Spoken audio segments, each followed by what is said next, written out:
Hello students, welcome to my class. এই ভিডিওতে আমি আলোচনা কৰিম 8.1 এক্সাৰসাইজৰ কোৱেশ্চন নম্বৰ 4, 5 আৰু 6 2. তো প্ৰথমতে কোৱেশ্চন নম্বৰ 4 টো আমি চাই লওঁ। দিয়া আছে যে 15 into cot A equals 8. তেন্তে sin A আৰু sec A উলিওৱা। ঠিক আছে? তো আমি প্ৰশ্নটো একেবাৰে সিম্পল। আমি sin A আৰু sec এৰ মানটো উলিয়াব লাগে। তো স্টুডেন্টস আমাক দিয়া আছে 15 cot A equals 8 আমি লিখি ললো। আমি উলিয়াব লাগে sin A আৰু sec A এই দুটাৰ মান উলিয়াব লাগে। ঠিক আছে? তো আমি এটো 15 cot A ইয়াক আমি লিখিব পাৰো cot A equals 8/15. তো ইয়াক আমি 10 লৈ পৰিৱৰ্তন কৰি লওঁ। তো আমি লিখিম যেহেতু 10A আমি 10 টু কিয় উলাই লৈছো এটো মই কৈ আছো এতিয়া 10A equals 1/cot A. তাৰমানে cotৰ উল্টাটো হৈ গল 10। তো তাৰ মানে 8/15 আছিল cot A। তো আমি ইয়াত লিখিম 10A মানে 15/8. ঠিক আছে? কিয়নো 10A equal to 1/cot A হয়। তো 10 টু কিয় উলিয়াই ললো কাৰণ 10 আৰু sec ৰ ডাইৰেক্ট ফৰ্মুলা আছে। ঠিক আছে? sec A যেহেতু আমি উলিয়াব লাগে তো 10 আৰু sec ৰ ডাইৰেক্ট ফৰ্মুলা আছে। আমি লিখিম যেহেতু sec A মই ফৰ্মুলা ব্যৱহাৰ কৰি দি আছো। এটো দি কৰিলে আমাৰ সোনকালে হয়, সেই কাৰণে টাইম সেভ হয়। তো sec A equal to 1 plus 10 square A. এটো হৈ গল ফৰ্মুলা। এতিয়া আমি ইয়াত 10 ৰ মানটো পাতি দিম। তো ৰুট ওভাৰৰ ভিতৰত 1 প্লাস 10 ৰ মানটো কিমান আছে 15/8 15/8 স্কয়াৰ আছে কাৰণে আমি স্কয়াৰটো দিবই লাগিব। ঠিক আছে? তো এতিয়া ইয়াক আমি কৰিম তো 1 প্লাস 15 গুণ 15 পূৰণ কৰিলে আমি কিমান পাম 225 আৰু 8 8 জাৰ 64। ঠিক আছে? তো মই এফালে কৰি দি আছো, এফালে তোমালোকে কৰিলেও হল, এনেকে সিধা সিধি কৰিলেও হল। তো 64 তো আমাৰ এই বৰ্গমূল চিনটো ভালকৈ লক্ষ্য কৰিবা, এটো গোটেইখিনিত হ'ব। 64 তো আমাৰ লসাগু হৈ যাব। তো 64 1 জাৰ 64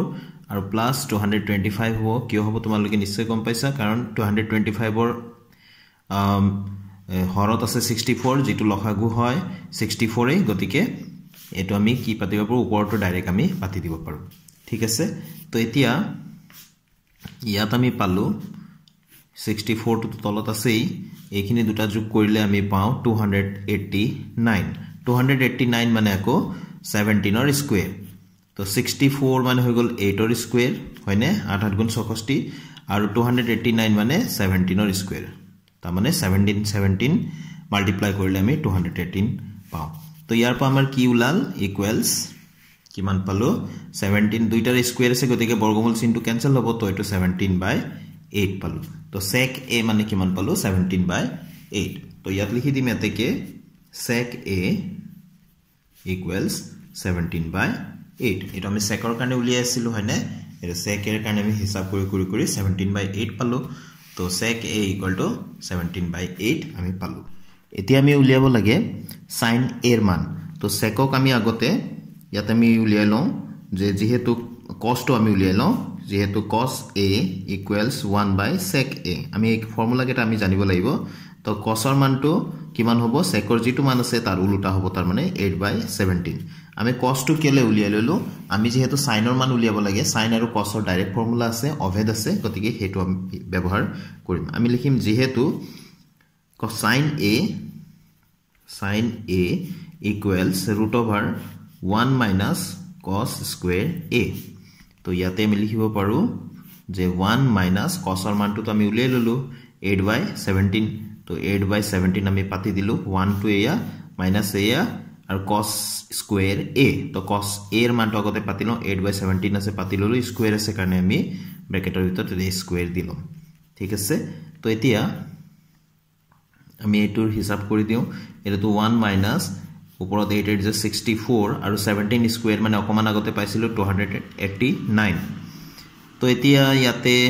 লসাগু হৈ যাব 289 আৰু এটো 289 এগুণ 289 হ'ব মাইনাস 64 টো ডাইৰেক্ট বহিব কাৰণ তাৰ নিজৰ হৰতে আছে লসাগুটো সমান নহয় জানো। তো এতিয়া এটো আমি লিখিব পাৰো 289 বৰ্গমূল চিনটো পুৰা কভাৰ কৰি থাকিব আৰু এটোৰ পৰা এটো মাইনাস কৰিলে কিমান হ'ব 9 ৰ পৰা 4 গলে 5 8 ৰ পৰা 6 গলে 2 আৰু 2 এটো 225 মানে কিমান 15 ৰ স্কয়াৰ আৰু 289 মানে অকমান আগতে পাইছিলো আমি কিহৰ স্কয়াৰ 17 ৰ স্কয়াৰ তো দুইটাৰ স্কয়াৰ আছে গতিকে বৰ্গমূল চিনটো তলে ওপৰে উঠি যাব আমি পালো 15/17 হয়নে তো এতেকে আমি কি পালো sin a এর মান পাই গলো 15/17 আমি ইয়াত লিখি দিম তো এতেকে sin a equals 15/17 এই ধৰণে তোমালোকে প্ৰ্যাকটিছ কৰিবা তোমালোকৰ সময়টো বহুত কম লাগিব আমি ত্ৰিভুজ আঁকি কৰিলে পাইথাগোৰাছৰ উপপাদ্য ব্যৱহাৰ কৰিলে আমাৰ বহুত সময় লাগি যাব তো সেই হিচাপে তোমালোকে কৰিব পাৰা সেইখিনি তোমালোকৰ উদাহৰণ ধুনিয়াকৈ দিয়া আছে তোমালোকে কৰিব পাৰা এনেকে ফৰ্মুলা ব্যৱহাৰ কৰিলে কিন্তু সোনকালে হয় তো আমি লিখিম আনসাৰটো আমাক কি উলিয়াব দিছিলে sin a উলিয়াব দিছিলে আমি কি পালো 15/17 পালো আৰু কি উলিয়াব দিছিলে sec a উলিয়াব দিছিলে sec a এৰ মান পালো 17/8 এইখিনি হৈ গল আমাৰ আনসাৰ তো নেক্সট কোৱেশ্চন লৈ যাও এতিয়া তো আমি কোৱেশ্চন নম্বৰ 5 টো লৈছো এবাৰ দিয়া আছে যে sec θ equals 13/12 আন ত্ৰিকোণমিতিক অনুপাতবোৰ গণনা কৰা তো sec θ টো দিয়াই আছে আন ত্ৰিকোণমিতিক অনুপাত মানে হল আৰু পাঁচটা অনুপাত আছে sin cos tan sec টো দিয়াই আছে আৰু cot আৰু cosec টো আমি উলিয়াব লাগে sin cos tan cot আৰু cosec টো উলিয়াব লাগে আমি ফৰ্মুলা ব্যৱহাৰ কৰি কৰিম ঠিক আছে তো স্টুডেন্টস আমাক দিয়া আছে sec θ = 13/12 আমি আন ত্ৰিকোণমিতিক অনুপাত উলিয়াব লাগে তো ইয়াৰ পৰা আমি উলিয়াই লব পাৰো যে যেহেতু cos θ = 1/sec θ তেনেহলে cos θ ৰ মানটো কিমান হ'ব sec θ ৰ মান যেটো আছে হেতু উলটাই লিখিলে হৈ গল 12/13 ঠিক আছে তো cos θ মান উলাই গল এতিয়া আমি উলিয়াব লাগে sin ৰ মান উলিয়াব পাৰো এতিয়া sin ৰ মান উলিয়াও তো যেহেতু sin θ মানে √1 - cos square θ তো ইয়াতে আমি সিধা সিধি পাতি দিব পাৰো তো 1 - cos θ ৰ মানটো আমি পাই গৈছিলো 12/13 তো 12/13 যেহেতু স্কয়াৰ আছে গতিকে আমি স্কয়াৰটো দিব লাগিব তো এটো হৈ গল 1 - 12 স্কয়াৰ মানে 144 আৰু 13 স্কয়াৰ মানে 169 তো এনেকে আমি সিধা সিধি কৰি গলে হল আকৌ তললৈ আহি গলে হল এনেকে তো 169 টো আমাৰ লখাগু হৈ যাব এখিনি তো হিসাবখিনি তোমালোকে নিশ্চয় কৰিব জানাই তো এখিনি অকমান স্ক্ৰিনত অহা নাই মই দেখাই দি আছো এয়া তো 144/169 আছিল তো 169 টো আমাৰ কি হ'ব লখাগু তো 169 গুণ 169 আৰু মাইনাস এটো 169 যেহেতু নিজৰে লখাগু আছে 144 টো ডাইৰেক্ট বহি যাব ইয়াতে তো ইকুৱেল আমি ইয়াতে পাম 169 তলত লিখিলো 9 বা 4 গল 5 6 ৰ পৰা 4 গল আকৌ 2 তা 25 মানে হল 5 স্কয়াৰ 169 মানে তো আমি জানোৱে 13 ৰ স্কয়াৰটো হৈ গল 169 তো ইয়াতে লিখি আছো বাৰু তো কিমান হৈ যাব এটো 5 ৰ স্কয়াৰ আৰু 169 মানে 13 ৰ স্কয়াৰ তো আমি ইয়াত লিখিম এতেকে sin θ equals কিমান পালো এটো স্কয়াৰ আছে দুইটাতে তলে উপৰে হৰ আৰু লবত গতিকে √sin টো উঠি যাব তো 5/13 তো cos θ ৰ মান পালো 12/13 sin θ ৰ মান পালো 5/13 তো এতেকে sin θ ৰ মান পালো যেহেতু আমি cosec θ ৰ মানো আমি লিখিব পাৰো cosec θ equals 1/sin θ হয় sin ৰ উল্টাটো হৈ গল cosec θ গতিকে sin θ পালো মানে cosec θ পাই গলো তো এটো কিমান হ'ব তেনেহলে 13/5 ঠিক আছে তো এ হৈ গল এতিয়া আমি tan θ ৰ মান লিখিম আমি লিখিম এতেকে tan θ মানে আকৌ আমি জানো sin θ cos θ এটো ফৰ্মুলা তো tan θ = sin θ cos θ হয় গতিকে tan θ ৰ মানটো আমি সহজতে পাম sin θ ৰ মান কিমান আছিল 5/13 ঠিক আছে আৰু cos θ ৰ মানটো কিমান আছিল আমি ওপৰত পাই আহিলো যে 12/13 ঠিক আছে এয়া cos θ ৰ মানটো আমি উলিয়াই ৰাখিছিলো হয়নে তো আমি লিখি দিলো ইয়াত পাতি দিলো তো এইটো চিন মানে হৰণৰ চিন সদায় জানিব ভগ্নাংশ চিন মানে হৰণৰ চিন তো ওপৰৰ ভগ্নাংশটো যেনেকৈ আছে তেনেকৈ হ'ব তো হৰণ চিনটো যদি আমি পূৰণ চিন কৰি দিও পিছৰ ভগ্নাংশটো উলটি যাব তো 13/12 হ'ব 13 কাটি দিলো আমি কিমান পালো এটো 5/12 ঠিক আছে তো tan θ মানে পালো মানে আমি cot θ ও পাই গলো তো এতেকে cot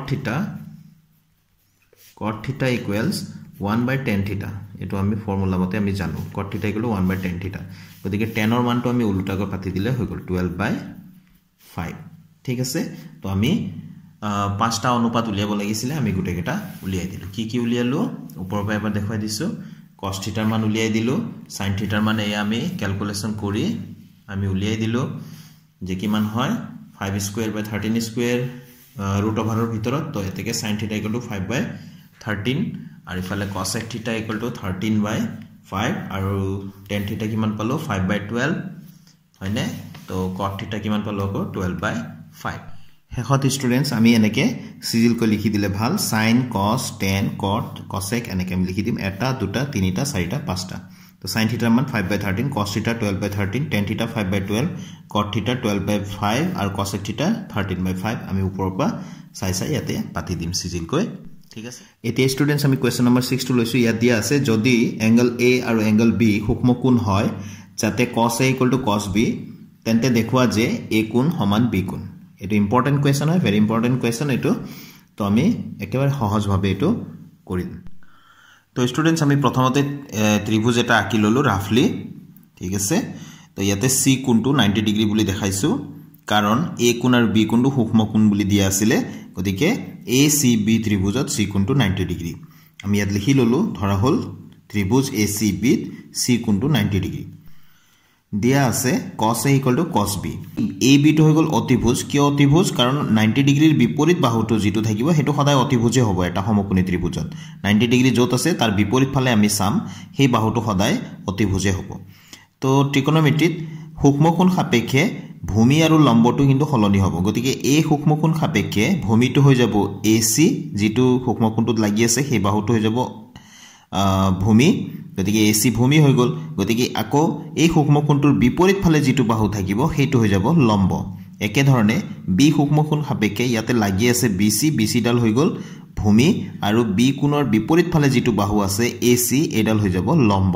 ঠিক আছে মনত থাকিব এটো আমি মন কৰিব লাগিব অতিভুজটো অতিভুজে থাকিব যেটোৱে সূক্ষ্মকোণ নহওক অতিভুজটো সদায় 90 ডিগ্ৰীৰ বিপৰীত ফালৰ বাহুটো অতিভুজে হ'ব তো স্টুডেন্টস এতিয়া আমি cos A ইয়াত আমি cos A এর মানটো cos A মানে হৈ গল ভূমি বাই অতিভুজ তো আমি এটো জানিব লাগিব যে মই ইয়াত লিখি দিছো cos A মানে হৈ গল ভূমি বাই অতিভুজ ঠিক আছে এটো ফৰ্মুলা হয় এটা সমকোণী ত্ৰিভুজৰ সূক্ষ্মকোণ সাপেক্ষে যেটো ভূমি হ'ব সেই বাহুটো আৰু অতিভুজৰ যেটো অনুপাত হ'ব হেটোই হ'ব cos ঠিক আছে তো এতিয়া এতে cos A কোণ সাপেক্ষে ভূমিটো মই কৈছিলো AC তো AC বাই অতিভুজ হৈ যাব AB ঠিক আছে হে একে ধৰণে সূক্ষ্মকোণ B সাপেক্ষে ভূমিটো হৈ যাব BC আৰু অতিভুজটো অতিভুজ AB ফৰ্মুলাটো একে cos A = ভূমি বাই cos θ A হোক B হোক যি নহওক cos হ'ব ভূমি বাই অতিভুজ এটো ফৰ্মুলা আমি ব্যৱহাৰ কৰি ইয়াতে কৰি আছো তো AB দুইফালে কাটি দিলো তো আমি কি পালো AC = BC ঠিক আছে তো আমি ডাইৰেক্ট লিখি দিব পাৰো এতেকে আমি লিখিব পাৰো A কোণ = B কোণ কিয় লিখিলো কিয়নো যেহেতু ত্ৰিভুজৰ সমান বাহুৰ বিপৰীত কোণ দুটা সমান এটো ক্লাস 9 ত আমি পাইছিলো ত্ৰিভুজৰ এটা এটো ধৰ্ম হয় যে ত্ৰিভুজৰ যদি দুটা বাহু সমান হয় তেনেহলে সেই সমান বাহু দুটাৰ বিপৰীত কোণ দুটা সমান হ'ব এতিয়া আমি কোনটো বাহু সমান পাইছিলো AC আৰু BC তো AC বাহুৰ বিপৰীত কোণ B কোণ আৰু BC বাহুৰ বিপৰীত ফালে থকা কোণটো হৈ গল A কোণ গতিকে এই A কোণ আৰু B কোণ সমান হ'ব যদিহে AC আৰু BC বাহু সমান হয় যেহেতু আমি AC আৰু BC বাহু সমান পালো গতিকে A কোণ সমান B কোণ লিখিলো আৰু এই কথাখিনি কিন্তু সুন্দৰকৈ লিখি দিব লাগিব ইয়াতে মাৰ্কসটো আছে নহলে আমি মাৰ্কস সম্পূৰ্ণ নাপাম ঠিক আছে তো A কোণ আৰু B কোণ প্ৰমাণ কৰিব দিয়া আছিল তো এতেকে প্ৰমাণিত হল বা প্ৰুভড বুলি লিখি দিলে হল P আৰু VT প্ৰুভড ঠিক আছে তো স্টুডেন্টস গুটেটা অংক বুজি পাইছা বুলি আশা কৰিলো তেনেহলে আজিৰ ভিডিওটোত মই ইমানতে সামৰিছো নেক্সট ভিডিওত আকৌ লগ পাম নতুন কোৱেশ্চনৰ সলিউশনৰ হৈতে thank you students keep watching my channel